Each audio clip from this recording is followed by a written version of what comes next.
Hi, everybody. Welcome to Meet the Mailers. I'm Paul Bobnak for Who's Mailing What, and today I'm talking with Brad Kugler, CEO of Direct Mail 2.0, and Morgan DiGiorgio, VP of Channel Sales for Direct Mail 2.0. Before we get started, keep in mind that you can join our conversation by commenting in the box below. You can show your support by tapping the like button. And to get notified of when we add new videos, click on subscribe. Now let's meet today's guest. Welcome again, Morgan and Brad. Thanks for coming in today. Thank you, Paul, for having us. Happy to be here. Yes, thank you. No, you're welcome. It's great having you. Why don't we start talking about, by talking about your backgrounds, how you got involved with direct mail, and what each of you is tasked with in your role at Direct Mail 2.0. And I think, Brad, you can start with that. Sure. I have a very long and illustrious career. I came from a wholesale distribution company that was a family business that I grew and ran for almost 27 years from the time I left the university. And we grew from $1 million when I came out of school and topped out at 25 million. And when I tell you what we sold, you'll understand why I wrote it all the way back to zero. We sold CDs and DVDs online. And we were extremely disrupted by the likes that are now common household names like Netflix and Hulu and Apple. So as that business wound down, I was definitely in the lookout for something where I can use my technology and online talents in an industry that would not be disrupted by some new technology. I vowed I will never be disrupted again. And I came across this marketing technology for direct mail that's disrupting direct mail. And I thought, this is my new home.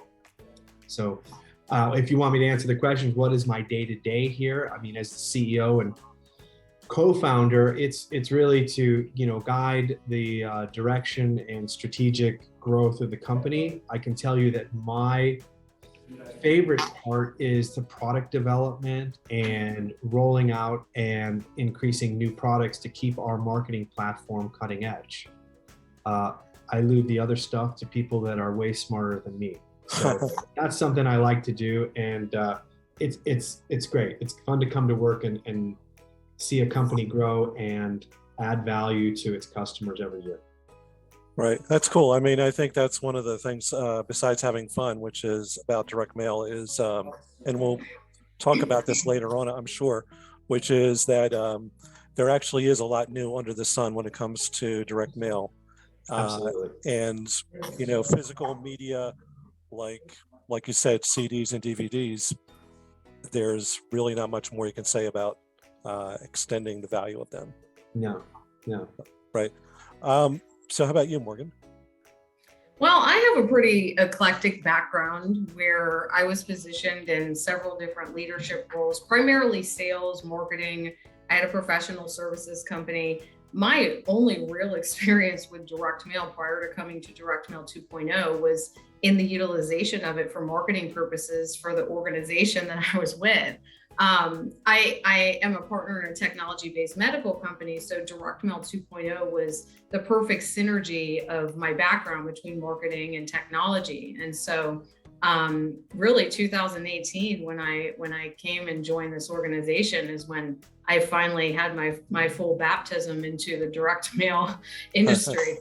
Yeah, and so my role here as Vice President Channel Sales, we partner with different print organizations all around the country. When they come into our organization, we service them in terms of educating them on the product, helping them to sell the product, helping them more effectively sell direct mail, increase revenue streams. And then I also assist and help Brad with other nuances within the organization too.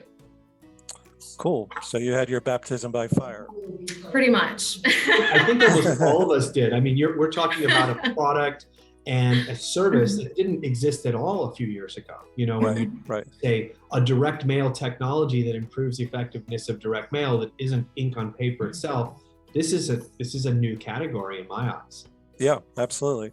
Well, why don't we talk about that and go a little bit more into detail about Direct Mail 2.0 and what types of services that the company offers to printers and marketers and the industry in whole?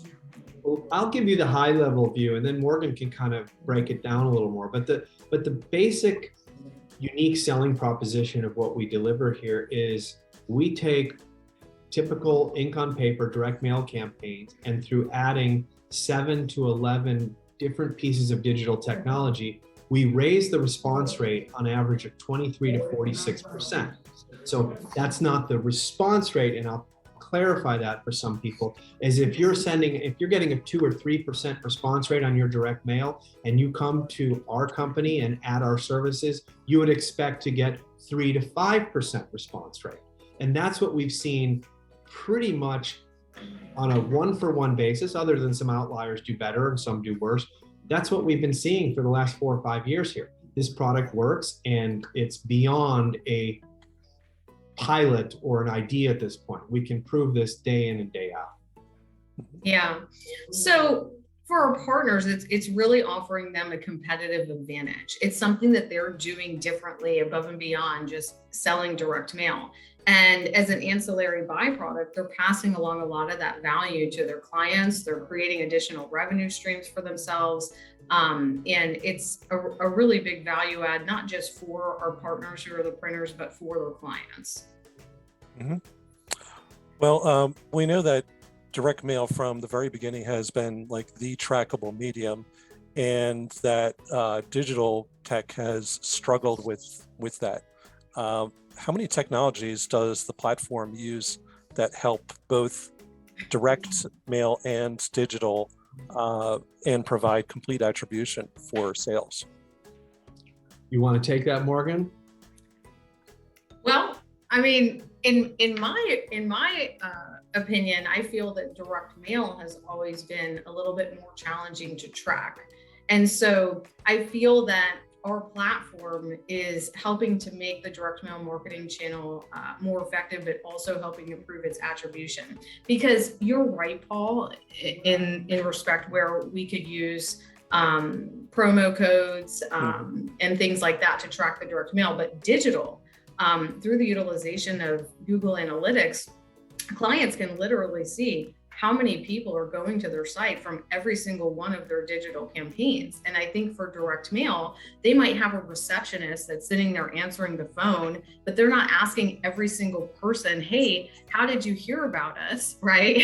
Right. And even if they do, they're busy and they're checking emails and someone says, oh, I was on your website, and they write that down. Well, website is not a source. They got to the website somehow, right? So through the utilization of our technology and our dashboard, we are actually able to identify direct mail recipients that went to the website so that we can actually show the clients that, hey, direct mail is working. Because the other thing about it is that if someone doesn't actually convert or they don't become a client, they may not think the direct mail is working. But people respond to all marketing channels about 90% of the time. They're going to Google and go to a website. So if I do that after I receive a direct mail piece, I'm responding to the direct mail. The direct mail marketing channel is doing its job. But unless you have a way to know that that direct mail recipient went to the website, a client may have this perception that it's not working when it is. Right. Yeah, it's working at some level. If I can expound to further go into, you had mentioned, how do you have these 7 to 11 technologies that track or enhance direct mail? Right. I'll start with a little story. When I had my DVD and CD company, we would send out weekly postcards to CD and DVD or video stores around the country. And, sometimes we'd go out and we'd ask the direct mail provider, hey, we're not getting any calls. Nobody's calling us. What's going on here? They're like, yeah, we dropped at the post office last week and you should be getting calls. And, maybe we get 1 or 2 calls and we sit here and scratch our head. Did they throw it in the trash? What happened? What our technology does, and again, I'm getting back to those 7 points. We track the delivery of the mail like a package, and we can report on individual pieces, which is, again, it's not a unique product. This has been around. We put a call tracking number, phone number on the piece so that any call that comes from the mail piece is tracked. and the demographics and the caller ID are all reported, as well as the call is actually recorded so that the marketer or the company management can review those calls to see how they were handled and they weren't bungled or lost. Once a person goes to a website, of which 96% of people will research a potential vendor before they buy, they go to a website. Right, so right. we now give a retargeting pixel, not just on the Google Display Network, but also Facebook and Instagram. So they start seeing that message over and over again for the next month. And one thing I forgot to mention is we take that mailing list that's going out to individual households and we match that to Google and Facebook profiles. So even before they get the mailing, they're going to start seeing those ads and that imagery and that call to action in their social media feed or when they're browsing ESPN.com. And they may not make that instant recognition, but if they see that message 2 or 3 times and then they open the mailbox and they see that in the mailbox, that number of impressions and that repetition begins to sink in. And all we're doing is raising the likelihood of a response or an engagement. All right. And we all know that repetition in marketing is one of the key factors that works. So by taking that targeted list and starting to develop a repetitive message, you raise engagement. And we're doing this for pennies per piece. This is not an expensive technology that you go to some agency and they demand $30,000, $40,000 a month for a specific digital campaign. We are talking literally pennies per piece. And that's part of the value here. Great. Well, let's get a little more granular and talk about retargeting or programmatic mail. When a marketer sends out an initial direct mail campaign effort, how can a client use the intelligence or the tracking of behavior to plan for a follow-up or a triggered mail of some kind? Go ahead, Morgan. You got this one. We talk about it all the time. Yeah, and I mean, it actually, just to piggyback on what Brad was saying, it's really with all marketing across the board. Everybody is going to go online, right? So it's in that identification of that anonymous website visitor. We're identifying the people that are responding to the direct mail, if they're running a social media campaign, billboards, radio, TV, films, ad, whatever it is, everybody's going online. So there's technology out there. We have our own patent pending technology called Lead Match, where it's real simple. I mean, it takes 2 seconds. You put a pixel on the back end of your website. It identifies an anonymous website visitor. It will provide a 95% accurate residential address for that visitor, so you can retarget them with direct mail. Think about just in your everyday experience. Okay, I see an ad for something that I probably have 100 of that I don't need. I go online, I add to cart. I think to myself, Morgan, do you really need this? I go to abandoned cart, an ad might pop up and says, wait, don't leave, 10% off if you buy now. And I'm like, 10% isn't that good. And I leave. Now, 48 hours later, I get a mail piece with 20% off and I'm going, well, now you're talking. And I come back and I convert and I probably buy 2. And so we can even tell the websites that they visited, the average duration of time they've spent, so you can market to them about something that's relevant to what they were looking at. And you're increasing the overall ROI on all of their marketing spend across the board. And then with that other piece of technology we have with Lead Match, if you start with a mailing, we can actually show you the website visitors on the mailing list. You can suppress against conversions and hit them again. So very, very effective. We get about a 9 to an 18% response rate when these leads are mailed to. I mean, and it makes sense. It's the silver bullet of marketing. It's the right people at the right place at the right time. And again, we're talking pennies per lead here. We charge 12 cents per lead when on average people spend $250 to $400 marketing dollars for one web lead. So a lot of value, very inexpensively. Right. Yeah. Very cool. Regarding USPS's informed delivery, I first heard about this like 5 or 6 years ago when it was being tested. And I was like waiting with bated breath for it to be introduced, and it finally was. And today it's, it has like 45 million subscribers all across the country, 25% penetration, which is pretty incredible. And so, this is part of your offerings, correct? Yep. Right. I can describe. I mean, it's the best thing that the post office, I think, has done since the Pony Express. I mean, this is a way to target the people who are receiving one piece of mail in the mailbox, and now, before it even arrives in the mailbox, you're getting a little alert or an email that shows you the piece you're going to get. Not just that, it allows you to have some sort of engagement with that offer directly with the advertiser or the mailer. And to date, we've delivered almost 13,000 informed delivery campaigns. That's not, that's different campaigns. That's to tens of millions of recipients. Mm-hmm. So I pretty much self-proclaim, which the post office has not denied, we are the largest purveyor and implementer of informed delivery campaigns in the United States, having launched, as I said, over 13,000 campaigns. The response rates in terms of the click-through rates are the highest in the industry for emails. Are they still in the 60%, Morgan? I'm not up to. Yeah, I mean, average open rate is around 65%, which is astronomical. So people look at these. I mean, I look at it every day, and you're not just hitting the person who advertised, but you're hitting everybody in the household that's signed up. Right. Right. And how do you help mailers with it? What types of tactics should marketers use to be successful, like something that they should do on their mail piece, for instance? Go ahead, Morgan. You got that. Oh, well, I mean, there's a lot of things. I think for one, it all starts with your audience, right? I mean, 65% of marketing is who you're marketing to. So acquiring or utilizing a rock solid list. And we have a lot of resources at our fingertips, getting into that consultative selling approach with our client, understanding who their target audience is, maybe even running a customer analysis for them if they haven't recently. That acquisition of that list, good creative, a good call to action. I'm a huge advocate of expiration dates. Give me a reason to act now rather than later. They get me every time, one left, limited time, oh my gosh, I have to convert now. Right. So, traditional things work like that. Yeah. Absolutely.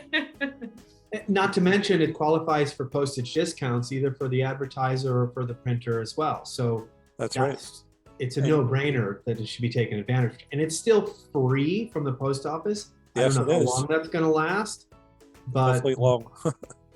yeah, I mean, and on top of that, like you said, the discount is, I believe, going to 4%. Yes, from 2022. A 2% increase. Mm-hmm. Yeah, very, very nice. You stated on the Direct Mail 2.0 website that it is a well-known fact that sales take place after the 8th to 12th interaction, and we touched on this, before. What kinds of things do you think marketers should do well to get that sale, if possible, even before the 8th impression? Well, I don't know that it's obviously I'd like to make a sale the first time I ever meet somebody. But again, repetition, and I'm not saying that these marketing offers are lies, but we've all heard the statement, what I tell you 3 times, you'll believe. Right. So it's the same thing with marketing and sales. You keep repeating that message, the person becomes more familiar with it. It doesn't prevent earlier engagements or earlier conversions, but that's when most of them occur by survey. Mm-hmm. And the beauty in what the product we offer is we typically see 8 to 16 impressions that we add to a single mailing piece. Is that correct, Morgan? So that's our target, is to get to that 8 to 12, because it brings up the likelihood of conversion by a factor of 23 to 46%. Yeah, the whole focal point and value prop for the product is to get the direct mail recipient in those contact margins where that conversion is taking place, and providing that for just a few pennies per piece, where if you look at, hey, what's the value of one client to you, Mr. Customer? Usually that nominal increase in marketing spend is going to pay for the return that you're getting in the increase of response to your direct mail. There's a lot of things that they can do to increase the likelihood of getting a response sooner. I mean, have a good web presence, SEO, do really well at content marketing or positioning yourself as a resource in your industry instead of just sell, sell, sell, sell. I mean, if you're an HVAC company, publish content about how people can save money on their electric bill with certain units or be more eco-friendly. I could go on and on, but truth be told, it is all about that repetition and keeping that cyclical messaging, good branding. The more you can get in front of them, the better your opportunity to create that serendipitous moment when they're ready to convert cash in hand and your messaging is in front of them. Right. And then you can move on from there. Right. We talked about the USPS, and in 2021, there were 2 postage increases, and the future looks like more on the horizon. What are some good ways for marketers and printers to keep cost under control from your point of view? Well, I don't know that we can necessarily do away with the cost factor, but I think it's all about educating our clients on the value of what they're receiving for these costs.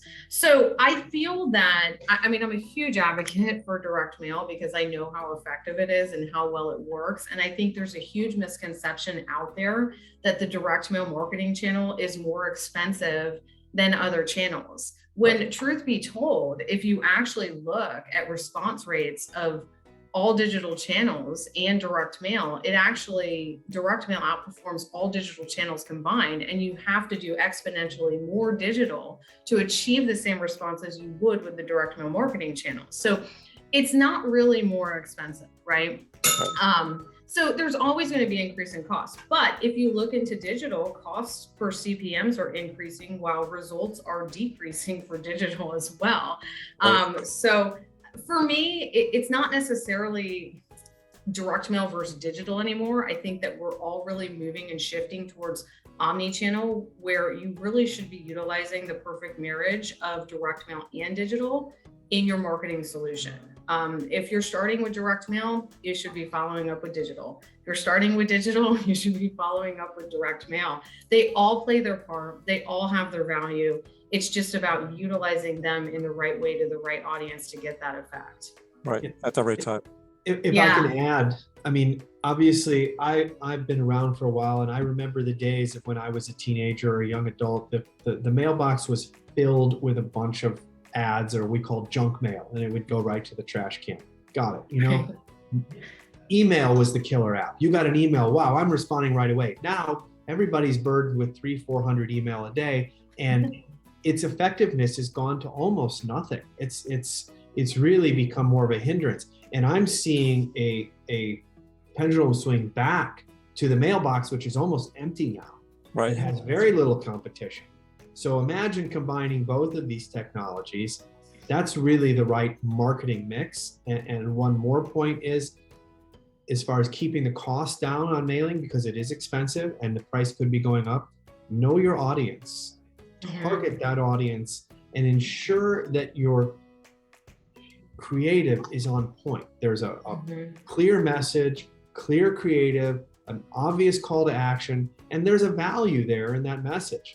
I've seen a lot of pieces of direct mail and ads and print that are expensive that you don't know what they're selling or what they're offering, or who their audience is. Exactly. They don't know who their audience is. So yeah, that's back to marketing 101, make sure you know your audience, Right. Well, we've heard a lot of talk, about the pending end of cookies. Is that something that you've addressed with your clients, or that's something that they should take up with their clients? Absolutely. This question comes up all the time, and I can say that going back to my DVD CD talk, when I first got into that market in the early 90s, it was like, oh, it's over. It lasted for another 25 years after people declared it dead. Right. I'm not saying that cookies are going away, but there is technology in place that will replace that. It's not a big deal. There is cohort marketing, where they're replacing cookies with sort of all right, well, this is the type of person that we've seen, Google being, or Facebook, that we've seen on your website, and this is what they look like. So they give you a target audience. So it may not be the exact guy, but that cohort that they give you will include that guy and 20 others exactly like him. So in terms of it actually going away, I don't see it going away completely, and there will be substitutes. This is a huge revenue generator for the social media networks and Google and the like. They are not going to walk away from this money. No way. Yeah. No. Well, you guys basically, from everything that I understand, you don't really sell as much to brands and marketers, but instead work with printers and MSPs and white label your services to them. So thinking about who their clients are, brands and marketers, everybody talks about the challenges we have ahead of us right now. Some of them new, some of them old. The pandemic, postage increases, paper supply issues, and the tendency of a lot of people to think that, well, just do more digital and do less print. What's your message to companies that are skeptical about direct mail, and what can help them make that sale of using mail? Sure. I mean, we hear about this. My first thing is, have you tried direct mail lately? Right. What has your results or history been with it? And then you can, if it didn't work out well, it's very easy to break it apart with the targeting or the timing or the call to action or the creative. Very, very easy. And then I say, well, how has your digital been doing? Not getting the response I used to get. Okay, great. Well, let's try this. Let's combine the best of both. It's actually it's not a difficult sale. And yeah.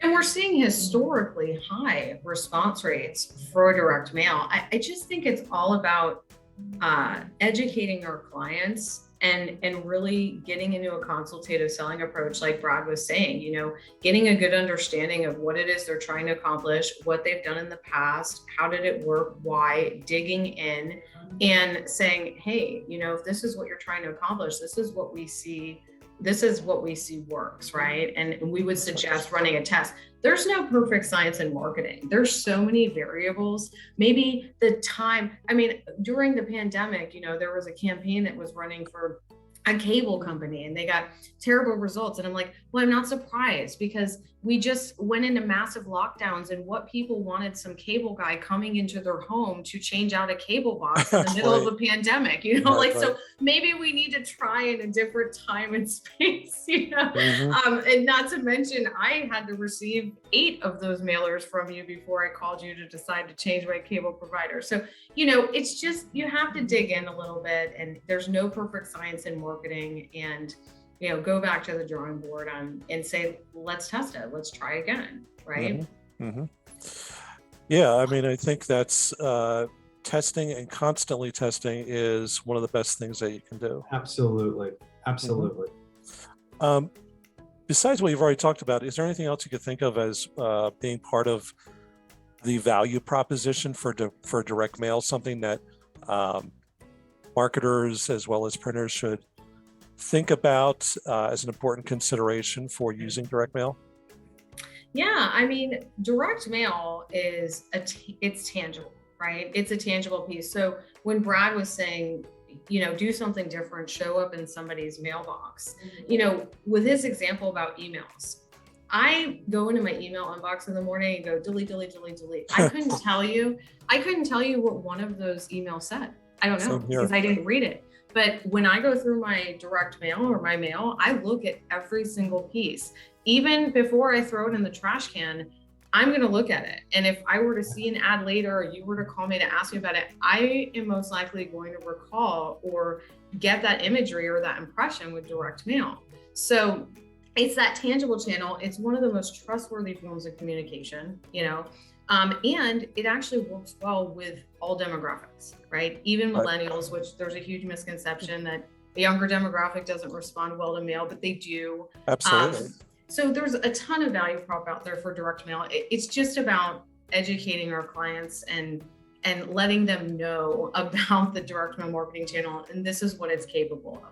Right. Here's a great example I've used with people. I said, when was, everybody takes their direct mail, and if it's something interesting, they put it on the fridge, they put it on their desk, they leave it there for weeks.